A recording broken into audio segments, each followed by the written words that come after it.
Hindi raw makapangisda sa Scarborough Shoal ang mga Pilipinong mangingisda. Ayaw raw makipagpatintero ng mga mangingisda doon sa mga barko ng China Coast Guard. Kaya hanggang ngayon hindi sila makalapit sa Bajo de Masinloc. Ang ilan sa kanila napilitan ng mangisda sa ibang lugar dahil sa mahigpit na pagbabanta ng mga Chino sa Scarborough.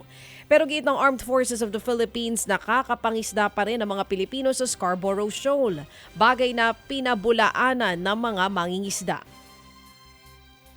Hindi po makatotohanan yun. Dito po sa Scarborough Shoal, ni isang mga mangingisda po natin, wala pa akong natatanda ang inescortan ng ating mga Philippine Coast Guard. Sabi ko nga, dahil sa sarili nating pangisdaan, ay para tayong mga magnanakaw. At kinarek nga yan ng taga-WPS na nakakapangisda na sila.